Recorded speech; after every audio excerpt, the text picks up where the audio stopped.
Hey, what's up folks, Jam Book Reviews here, and today I'll be reviewing the indie comic Chad in Amsterdam by Chad Bilyeu.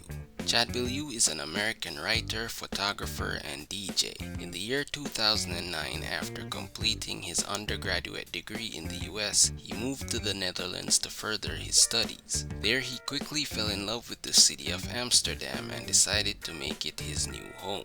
Taking inspiration from fellow Cleveland native, the late Harvey Pekar, in 2018 Bilyeu decided to document his life in Amsterdam in comics form, and the results of that undertaking are the books you see here. At the time of recording, he has published up to issue 6 of the series, and he has also curated an artist-oriented anthology titled Megilla. Now I'll be reviewing issues 1, 2, and 5 of Chad in Amsterdam, starting with a brief overview of the floppies. They are printed on thick paper with full color covers. A different artist does the front and the back, and the latter always has some Dutch historical tidbits on it. I got my copies from Birdcage Bottom Books. Do not ship via media mail if you want them in pristine condition. The interiors are all black and white with the average 20-something pages of content, and each issue ends with an appendix explaining Dutch terms and cultural references. And that's about it. Now for the stories. As I mentioned earlier, this comic series is autobiographical. The stories take the form of several vignettes in each issue, showing Bilyeu and the Dutch in various comical situations. Each tale is standalone, but some of them, like the Dutch Inquisition stories, are thematically related. The main thing I like about the comics are that the vignettes were illustrated by various artists with dissimilar styles.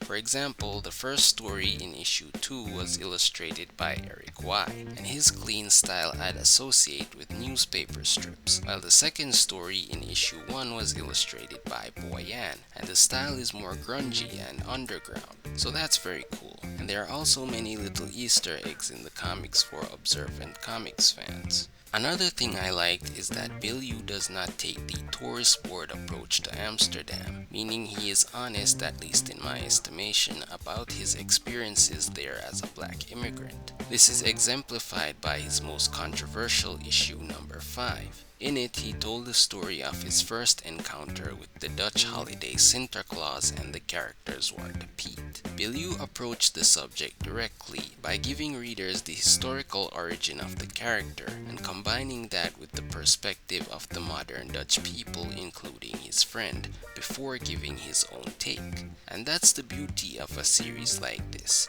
You can get the insider and outsider perspective of the country at the same time.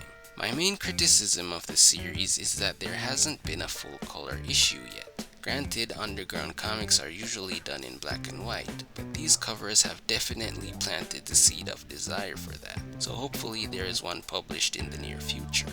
So yeah, that has been my review of Chad in Amsterdam. If you're curious, you can read issue 1 for free on the website of the same name, but I think you'll want to own these comics. Thanks for watching, later.